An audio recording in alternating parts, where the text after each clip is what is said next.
Beberapa hari belakangan ini, informasi tentang si Rizal Afif kaitannya dengan sampai diwawancarai live oleh si Refli Harun itu, dan ada fakta-fakta yang mengejutkan. Semua berawal dari paniknya Munarman karena menghadapi dakwaan yang sangat serius yang bisa saja berujung pada hukuman mati. Lalu sebut saja timnya Munarman ini bekerja keras. Orang-orang ini memang dikenal kalau perlu segala cara dilakukan demi kelompoknya. Bahkan kalau perlu pengaruhi juga Noel yang ngaku relawan Jokowi itu untuk menjadi saksi meringankan seringan-ringannya terhadap kasus yang membelit Munarman. Dan itu ternyata dilakukan. Gak cukup sampai di situ. Kelompok ini dalam upaya meringankan kasus Munarman terus menebar kabar tentang kebaikan-kebaikan Munarman. Serta berusaha menjauhkan Munarman dari semua yang terkait terorisme. Tak cukup saksi meringankan, tapi juga gimmick dan narasi dibangun di luar persidangan. Bahkan agenda menyelamatkan Munarman ini juga dibangun dari dalam lapas Gunung Sindur. Ketika itu ada napi kriminal bernama Rizal, belakangan menggunakan nama Abu atau Abi Rizal Afif, yang ketika di lapas Gunung Sindur dekat dengan Bahar Smith. Nah, kedekatan inilah cikal bakal masalah ini dimulai. Bahar Smith yang dikenal juga keras membela Munarman membuat sebuah agenda meringankan dan melakukan pembelaan dari luar persidangan. Maka dibuatlah sebuah drama penuh rekayasa. Begini urutannya. Yang pertama, Abu atau Abi Rizal Afif yang saat itu mendekam di lapas khusus Gunung Sindur pada bulan November 2021 disuruh Bahar Smith untuk membranding dirinya sebagai mantan napi kasus terorisme. Biasa disebut sebagai napiter. Kenapa begitu? Ya memang kalau napiter atau napi teroris itu terlihat lebih sangar, lebih dihormati oleh napi kasus lain, dan terlebih ada rencana yang disiapkan terkait dengan tujuan untuk menyelamatkan Munarman dari luar persidangan. Saat itu Munarman sedang dalam persidangan memang. Padahal si Rizal ini masuk ke lapas Gunung Sindur memang bukan napi teroris. Ternyata kan bangsa dia ini. Rizal ini pernah ditahan karena pernah membakar rumahnya Ustadz Jeffrey alias UJ. Itu terjadi tahun 2014. Dia ditahan di Cipinang, lalu diterbangin ke lapas Jelekong. Diterbangin itu istilah di lapas kalau dipindah ya. Itu diterbangin ke lapas Jelekong, lalu diterbangin lagi ke lapas Cianjur dan bebas tahun 2017. Itu si Rizal yang ngehe ini. Bukan cuma itu, Rizal ini juga kesangkut kerusuhan Bawaslu pada 2019 lalu dan mendekam 3 bulan di rutan Polda Metro Jaya. Biang kerok juga ternyata anak ini. Nah, kemudian yang membuat dia dekat dengan Bahar Smith adalah ketika ia kena kasus kriminal 378 dan divonis 1 tahun 8 bulan di lapas Gunung Sindur. Dan baru bebas Januari kemarin. Di situ dia kenal dengan Bahar Smith. Dan benar saja ketika si Rizal Afif ini sudah keluar dari lapas Gunung Sindur, lantas pada Februari kemarin si Rizal ini dikontak oleh Refli Harun untuk menjadi narasumber di podcastnya. Tapi acara podcast itu konon sudah disetting sebelumnya antara Refli Harun dengan si Rizal ini.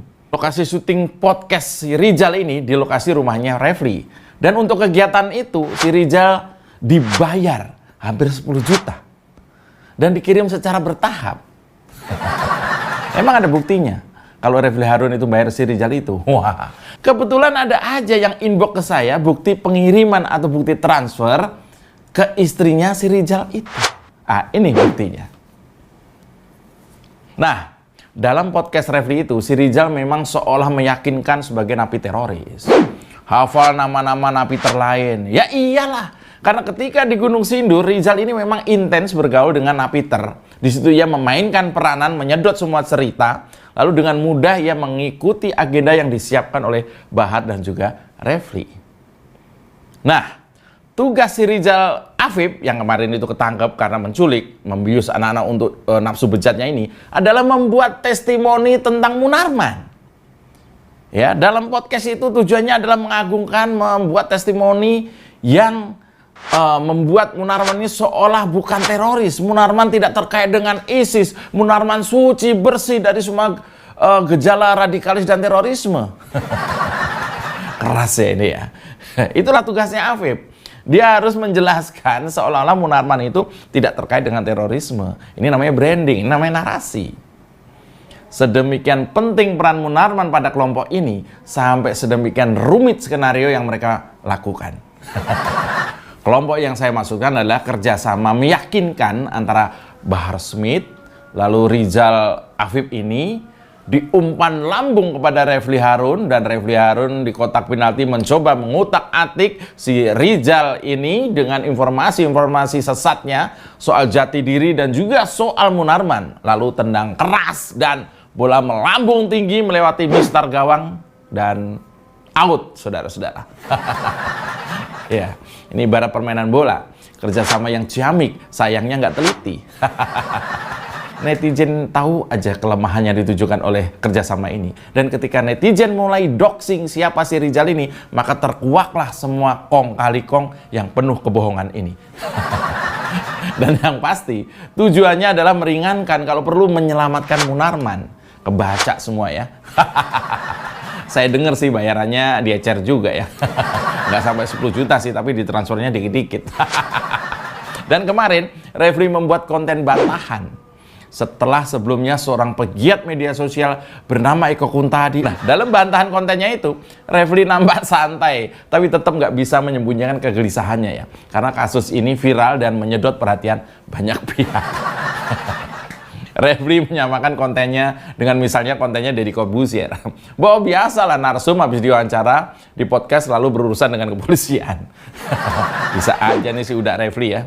Dia nggak menyinggung soal settingan atau soal bagaimana tujuan wawancara, nggak jelas itu. Adalah memang untuk mencitrakan ke publik bahwa Munarman adalah orang baik, soleh, jauh dari kekerasan, apalagi terorisme. Orangnya halus, sopan, ganteng, dan rajin membantu ibu.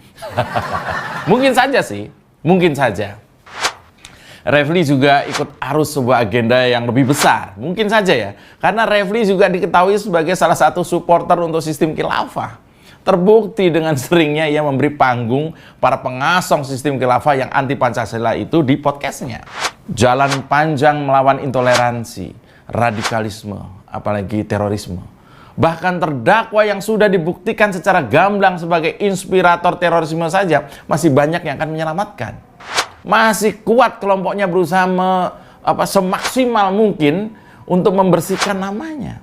Tentunya untuk tujuan bisa jadi yang lebih sadis ke depannya lagi. Kita tidak tahu sebesar apa yang sedang kita lawan bersama ini. Tapi yang saya tahu adalah selama kita tetap menjaga Pancasila sebagai ideologi berbangsa kita, tetap menjunjung tinggi kebinekaan kita dan tetap setia kepada NKRI, dengan tetap menjaga budaya dan juga kerukunan kita, maka kelompok-kelompok seperti ini akan frustasi mengoyak apa yang dinamakan Negara Kesatuan Republik Indonesia. Buat Uda Refli, ada salam tuh dari Eko. Demikian Oposisi 69 FM. Jangan lelah menjadi Indonesia, dan semoga Tuhan selalu mencintai negara kita.